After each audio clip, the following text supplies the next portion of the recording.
Hello and welcome to the Enneagram video series. Today we are talking about type 8s and I have some type 8s that I'm going to be interviewing here in a moment. But before we get started, I want to give you an introduction as to what it means to be a type 8. So type 8s are called the challenger. They are assertive, they stand up for what they believe in, and they are strong in their convictions. They're in the gut or body triad, which is also called the anger triad. 8s are commonly energized by anger and they externalize it.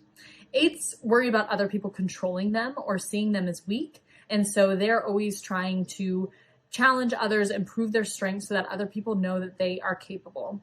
They crave intensity and conflict is very comfortable for them. And in some relationships, it could even feel very intimate for them. They're great leaders, they have high energy, and they are driven by justice. Type 8s move towards the negative aspects of the type 5 when they are in stress. So they recede, they become less connected to their feelings, and they can become more secretive and stubborn. And they move towards the positive aspects of the type 2 in growth. So they show more vulnerability, they are more open and caring, and they listen to more perspectives. So hello to my type 8s. Thank you so much for joining me today. To get started, I would love to hear what's your favorite part about being a type 8? I think for me, it's the leadership aspect. I love that I'm able to kind of take charge when I need to and get things done. I think that it's been really beneficial to me in the different roles I've had. So for me, type 8 can also, I know you said that we're the challengers, and that's spot on for me through and through. Another way it's also described is the protector. I feel like those kind of inherent qualities to protect the ones that I love, especially my family, is something that comes across really big for me. Great. So then on the flip side, what are some frustrations that you have found with being a type 8? Sometimes an 8, with as assertive as we can be, tends to be seen by others as aggressive. And knowing that is kind of challenging to remember that I'm coming off maybe a little bit strongly to someone else, whereas to me that's totally normal, and I might not feel like I'm being overly aggressive when I'm being perceived like that. I can definitely second the aggression, like being perceived as very aggressive and like combative sometimes because I'm very stubborn and I stick to my guns. What I think is what I think. And sometimes that can definitely get in the way of my relationships and friendships and things like that. I would love to hear, maybe for our sisters out there that are trying to decide if they are a type 8, what part of the type 8 description really made you realize, like, this is my type? I think kind of the strong-minded stubbornness aspect of it. I have always been this way. You could ask my mom. I was a stubborn kid. When I thought something, I stuck to it, and there was no convincing me otherwise. And we would get into arguments all the time about it, and just little spats and stuff like that, just because I refused to agree with what she was saying because I thought that I knew the best way. Brutally honest. I am not somebody who tends to beat around the bush about something. If it's in my head, it will probably be out of my mouth soon and in the exact way that I thought it up in my head. Yeah, and from what I understand about being a type 8, and again, correct me if you don't agree, is that vulnerability piece stems from the fact that you want to be seen as strong and perceived as strong from other people, and by showing that vulnerability, you're letting the cracks show, right? Yep. So Sequoia, you are an 8 wing 9, and Ashton, you feel as though you pull from both 9 and 7 for your wings. So I'd like to give a little bit of an intro as to what an 8 wing 9 could entail. This is one of the most complicated combinations on the Enneagram. Type 9s are very focused on keeping the peace. They're called the peacemaker, and they really want everybody around them to feel very comfortable, and they avoid conflict readily. Whereas type 8s are almost exactly the opposite of that. So how do you feel like that shows up in your lives? I think it really speaks to the like sensitive aspect of me where I can be very sensitive and I may not show that certain things hurt my feelings, but they do. And I may be okay with people not liking me or not being my biggest fan, but then I still feel it on the inside a little bit. So I think that it definitely speaks to that aspect where I still do want people to like me and I still want to be like everyone's favorite and all that stuff, but then I'm also comfortable with it not being that way. Being around children and working with both of them every day, I think that there is that more of, the sensitive emotional piece when you're raising tiny humans, and just the protective aspect of it. And it's just, you're more calm and gentle when you're pulling from that 8-wing 9. For Ashton, pulling from your 8-wing 7 side, 7s are spontaneous and they can kind of avoid painful feelings, whereas I feel like 8s are a little bit better at really getting in there and working through those hard things. So how do those work together for you? I love traveling and doing things on the fly and just having that kind of carefree, spontaneous nature as well. So as we've been talking about, 8s are assertive, straight talking, very truthful, and especially in a professional setting, these are traits that are highly rewarded in men and are seen much more negatively in women, unfortunately. So how does this show up for you in your life, especially in professional settings?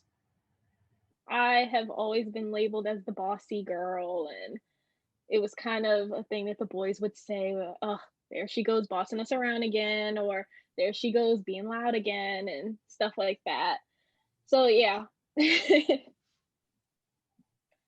I would agree with that.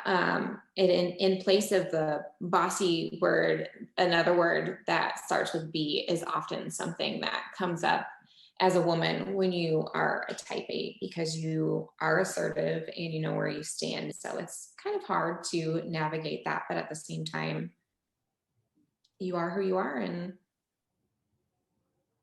everybody else just needs to get on board, right? That's also the mentality of the type 8. So for everybody that may not know, there's an artist that's called Sleeping at Last that created a song for each of the Enneagram types. And I went ahead and pulled a line or two from the 8 song. And I'd love to hear your opinions. So the line I pulled said, "I'm standing guard, I'm falling apart, and all I want is to trust you. Show me how to lay my sword down for long enough to let you through." When I first read that, I was like, yes. Like, it definitely, in a lot of my relationships, that innate wall up where the ability to kind of protect my vulnerability and protect my heart. And you don't want to be seen as weak and all in and stuff like that. You kind of want to keep yourself separated. As an 8, in struggling with that piece to learn to be vulnerable, being married and having your spouse to kind of check you all the time, and he's the person that I should be able to be the most vulnerable with. This was really interesting, and that I saw that relationship kind of play out through those lyrics, because it was definitely something in the beginning of our relationship we struggled with. We've already kind of been chatting about this, but I'd love to hear if there's a specific area of growth that the Enneagram has helped you acknowledge. The control piece and always needing to be in control. And that manifested for me in a big way after I had my first daughter. I had some pretty severe life-threatening complications. When we found out we were pregnant again, that postpartum OCD, and especially as it relates to health for me because of what happened, it was an interesting time to work through and grow through a lot of that control piece, because in pregnancy, you can't control what you can't control, right? I can definitely second the need for control with the pandemic and how everything has changed. Being a student in the pandemic is not something I ever saw coming, and that is something that's really hard for me, and it caused a lot of issues with my anxiety. And after a while of just thinking, like, trying to plan and trying to figure everything out, your brain just kind of depletes, and you just feel exhausted because you're constantly trying to protect yourself by having plans, but this is something that can't be planned for. Going to therapy, right? Like, obviously great for any type and any person at any point in their life. I go to therapy as well. I think it's a beautiful thing. And specifically being a type 8, worrying about other people seeing you as weak, is it helpful for you to have a third party person? Yeah, I think it was helpful. I think having somewhere to go and seeing a therapist as a type 8, it kind of created a safe space to dump essentially all of the emotions and the vulnerability that I don't enjoy expressing on a day-to-day, and that I have a tendency, and I don't know, Sequoia, if you feel like this too, I have a tendency to kind of bottle it up or shove it down somewhere so that I don't have to deal with those things.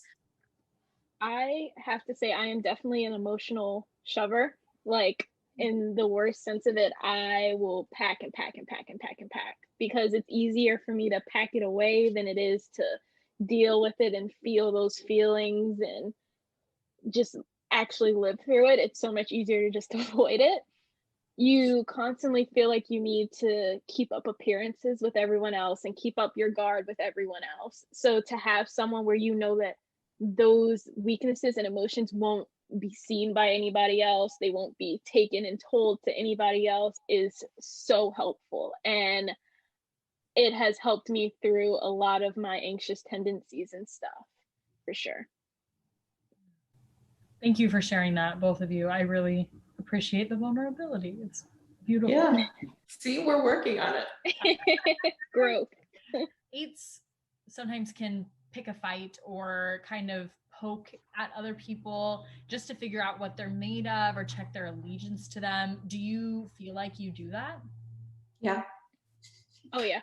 I wouldn't say that it was necessarily to like check allegiance, but I definitely do have a habit of poking at like my parents, or like starting a fight with my brother, and just being a little bit more aggressive than I should be.